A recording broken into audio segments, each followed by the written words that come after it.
Msikilizaji na mtazamaji mahali popote ulipo, hii ni MTV1 online nayo kutangazia kwa njia ya mitandao toka mashariki mwa Kongo.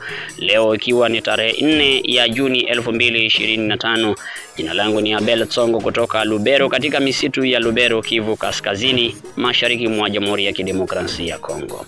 Leo ni tarehe 4 ya Juni 2025. Fahamu kwamba matangazo haya waweza kuyapata kupitia mitandao yetu ya www.mtv1news.com, Facebook MTV News DRC, na Twitter ama X MTV DRC, na LinkedIn MTV News, pamoja na radio shirika unazozifuata kupitia FM Kivu Kaskazini nchini DRC. Taarifa kuu jioni ya leo ni hatua ya taasisi inayotazamia vyombo sasake kuomba vyombo vya habari kutotangaza taarifa kuhusu ziara ya rais mstaafu Joseph Kabila huko jijini Goma. Nashangaza vyombo vya habari na waandishi wa habari wengine kusema kwamba hii ni kukanyaga haki na uhuru wa vyombo vya habari. Msikilizaji na mtazamaji wa MTV1 online, ni hayo kwa siku ya leo. Ni kusihi tu uandamane nasi tangu mwanzo hadi kutamatika kwa nakala hili. Leo ni serikali ya Jamhuri ya Kidemokrasia ya Kongo DRC yapiga marufuku habari zozote zinazohusu rais mstaafu Joseph Kabila na chama chake cha PPRD, swala linalozua wasiwasi na maswali mengi. Rodriguez Butala ni mwanahabari wa televisheni 50 akiwa mjini Kinshasa. Ni hatua ambayo imewashtusha watu wengi, hasa vyombo vya habari ambavyo kiongozi huyo Christian Bosembe aliyezungumza kwenye studio za waandishi wenza wa Top Congo na kusema kwamba kile kinachohusiana na taarifa za mji wa Goma kuliko waasi na ambapo unapatikana rais mstaafu Joseph Kabila Kabange, akisema kwamba taarifa zote ambazo zinahusu rais Kabila, chama cha PPRD, pia hawawezi tena kualika wanamemba PPRD kwenye vyombo vya habari. Lakini uamuzi huu umeonekana kuwashtusha wengi kama vyombo vya habari, ambapo wengine waliweza kumtwika maswali alipokuwa na waandishi wa habari wa Top Congo wakisema basi itakuwa vipi, na hii sio kunyima waandishi wa habari haki yao. Yeye anasema ni kwa nini? Kile ambacho alisema, anasema kwamba ni uamuzi kwanza tu wa kwanza, lakini kwa nini amesema ni kushirikiana na wale ambao wanapatikana mashariki mwa DRC, sasa waasi, kwa sababu amesema kwamba rais wa zamani na Kagoma ambapo ndo kuko waasi wa M23, na hiyo kutoa matangazo kama hili ni kama kufanya kampeni ya huo waasi, na ndo hapa akasema kwamba lazima matangazo yanayohusiana moja kwa moja na waasi yanayohusiana na rais mstaafu wa Jamhuri ya Kidemokrasia ya Kongo haiwezi kujadiliwa kwenye vyombo vya habari ama mazungumzo, mahojiano yote kwa vyombo vya habari katika vipindi mbalimbali. Lakini mbali na hayo, hasa kile ambacho kimeshangaza wengine ni wanamemba wa chama cha PPRD cha rais mstaafu Joseph Kabila Kabange ambao wamepigwa marufuku kualika kwenye vyombo vya habari. Lakini tangazo iliyotoka iliyotoka Doha, iliyosainiwa kati ya serikali na waasi wa M23, waliomba vyombo vya habari kuwashindikiza katika mchakato wa amani. Tunanyo nashangaza vyombo vya habari na waandishi wa habari wengine wakisema kwamba hii ni kukanyaga haki na uhuru wa vyombo vya habari, kwa sababu kwa namna nyingine wanawaalika wa vyombo vya habari kuunga mkono michakato yote, huko wanakuja kukemea vyombo vya habari, ikiwa kila chombo cha habari kina kanuni zake na mtizamo wake. Sasa hii ndio inakuwa kama ustusho tu, vyombo vya habari ni kustushwa tu na ule uamuzi tuseme ambao haujahaririwa, lakini aliutoa tu kwa chombo hicho Top Congo. Hakujaonekana karatasi yote ambayo tayari imeshahaririwa na kutiwa saini naye mwenyewe. Baada ya hili tangazo, vyombo vya habari vinatumikaje mjini Kinshasa? Baada ya hili tangazo, msema hakuna watu hawazungumzii kabisa kuhusu mambo ya Goma kuanzia hapo jana. Na leo ikiwa ni siku ya kuzaliwa kwake rais Joseph Kabila Kabange, lakini vyombo vyote bado havijizungumzii. Nikisema kutaja hilo jina ni kama watu wanahofu tu, wanaogopa waandishi wa habari wengine, huku vyama vinavyomuunga mkono Joseph Kabila vikishangazwa na hatua hiyo, kama anavyosema Kambere Kalumbi Ferdinand kutoka PPRD akiwa mjini Kinshasa. Hakuna sheria lolote au uamuzi wowote. Hii ni mambo, huyu kama mtu wa Sesake huyu anaenda akiongea mambo yake kwenye radio akiwaogopesha wapasha habari wasiwe wakatupokee sisi wanamemba wa chama ya PPRD au vyombo vya kupasha habari wasiwe na temea tena mambo ambayo au jina ya rais mtukufu Rais Joseph Kabila Kabange au kusemea ile yote ambayo nayoifanya. Sasa tunaona hii wanakosa wanje, inakuwa sasa ni kubabaika utawala wakati inashindwa kazi lolote, inakuwa tu ni kubabaika kabisa. Pengine kisheria, kwa sababu wewe ni mwanasheria, je, hii kisheria inamaanisha nini? Umekuambia kwamba hii ni, unaona, mtu ambaye ameshindwa kazi hana tena la kufanya, na naona kama walisema mingi kwa kusema kama rais mstaafu hawezi tena kurudi ndani ya nchi yake. Sasa hapa amerudi na anakaa salama hapo Goma pale mulipo, anaongea na ndugu zake, anaongea na wa chef coutumier, anaongea hata na wale ambao wanakuwa wenye serikali kule, na anaongea na anahudumia na watu wote, ikuwe makominote gisi tunasemaka, ikuwe hawa ma association vijana, ikuwe wote anaongea nao kama kawaida, kwani ni rais mstaafu ambaye aliongoza ile nchi katika kwa muda wa miaka 18. Anajua makabila zote zinaikala kule, na anajua kwamba kweli ya kusema kweli watu ingali inawezekana watu wakae pamoja. Unadhani ni nini inaweza hasiri serikali, kwa sababu serikali inasema kwamba watu wasizungumuzie kazi anazoziendesha Goma?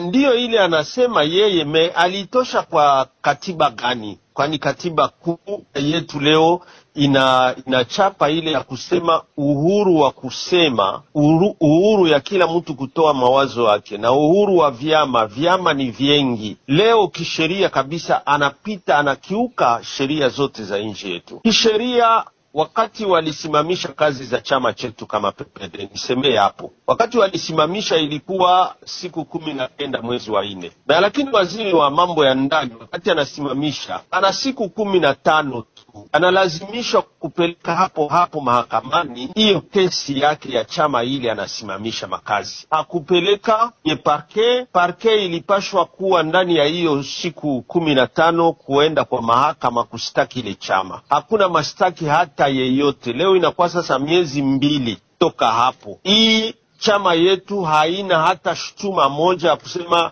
haipaswi fanya kazi au imeondolewa kwa vyama. Hapana, hakuna hata hukumu hata moja. Tusemee pale pia rais mstaafu ya kusema kama anarudi Rwanda, maana yake yeye anafanya collaboration na waadui wa inji.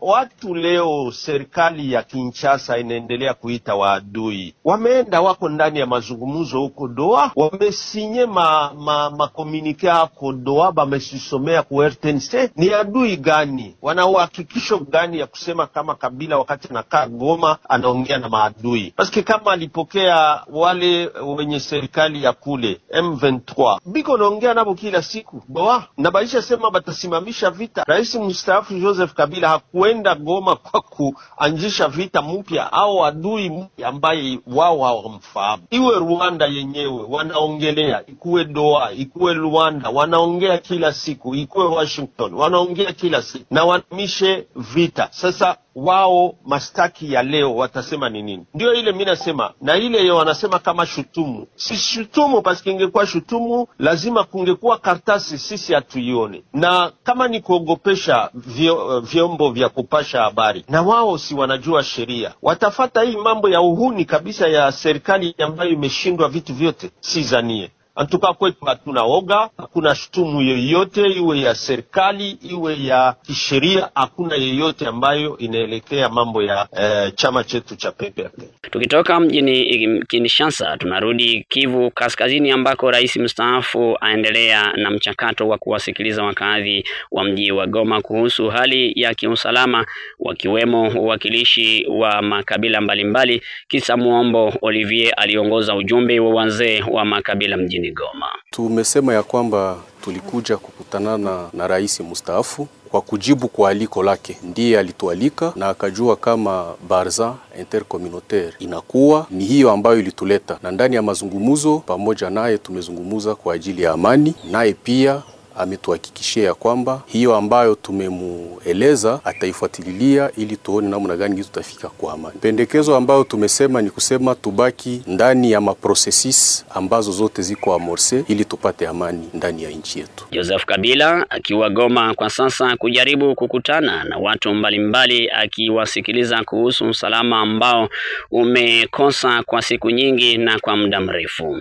Uwepo wa Joseph Kabila ukizua tafaruki miongoni mwa wanasiasa wakati waasi wa M23 wakiwa katika mazungumzo Doha, Qatar. Tukiondoka Kivu Kaskazini tunaelekea Kivu Kusini katika mji wa Uvira ambako wanawake waandamana kuomba pesa za bwana zao waliofariki kupigania taifa.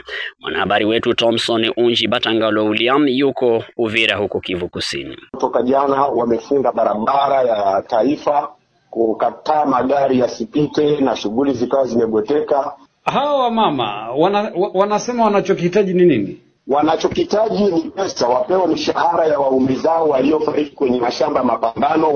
Wana vikaratasi vinavyowaruhusu kupokea mishahara ya waume zao, na mishahara hiyo hawapewi. Wakasema kwamba kuna baadhi ya waliopewa mishahara, wengine wakanyimwa, na wanalama. Kuna wale ambao wanahitaji mishahara ya miezi 3, kuna wale wanaohitaji ambao wanadai mishahara ya miezi 4, wengine mwezi mmoja bila kulipa, wengine miezi 2.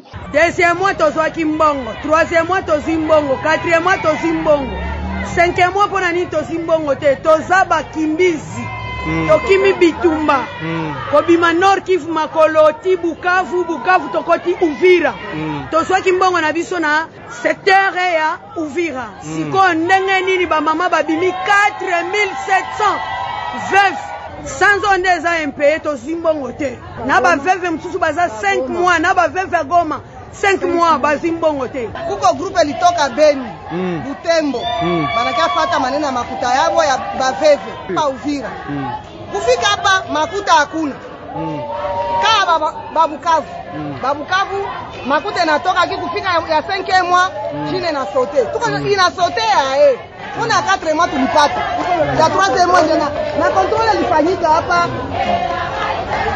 Na toka hiyo jana mpaka hivi tunavyozungumza wameamkia tena kwenye ofisi za ikulu la jeshi hapa Uvira ambako kumehamia makao makuu ya mkoa wa Kivu Kusini. Wameamkia tena kuhitaji wapewe pesa zao. Serikali inasema nini? Meya wa mji makamu Kifara Kapenda Kiki kutoka hiyo jana amewaomba wateue wanawake 5 ambao wataungana nao kufuatilia swala hilo ili wapewe mishahara yao. Ni hilo ambalo wamewaahidi na kusema kwamba hivi karibuni watapata suluhisho. Hali ya kiusalama ikoje tukiachana na haya ya maandamano? Hali ya kiusalama kwa sasa hakuna mapambano yanayoripotiwa kwenye mashamba ya mapambano, isipokuwa ni mauaji ya kila usiku katika mji wa Uvira. Mara unasikia huku risasi zimelia, watu wamekufa, wengine wanakutwa maiti. Kwa mwezi huu wa 5 uliomalizika mpaka sasa kumerekodiwa zaidi ya vifo 16. Na kwa upande wa Baraka kule usiku wa jana kucha leo kulikuwa mtafaruko kati ya makundi ya wazalendo wa Yakutumba na Alida, walirushana risasi kwa tuhuma kwamba kuna mmoja ambaye anaungana na waasi wa M23. Ni taarifa yake Thompson Unji Batangalo William akiwa huko Uvira, Kivu Kusini, na serikali ya Jamhuri ya Kidemokrasia ya Kongo ikisema itafanyia kazi malalamiko ya wanawake hao. Msikilizaji na mtazamaji wa MTV Online, ni hayo kwa siku ya leo. Asante kwa kuwa unaendelea kuandamana nasi tangu mwanzo hadi mwisho wa nakala hili. Endelea kutufuata kupitia mitandao yetu ya kijamii na pia kupitia radio zetu wa shirika unazozifuata huko Lubero, Beni na huko mjini Butembo, pia eneo nyingine. Ni asante, ni kupongeze pia mwandaji wa matangazo haya Oster Malivika akiwa katika jiji la Goma. Mimi ni Abel Tsongo, karibu tena.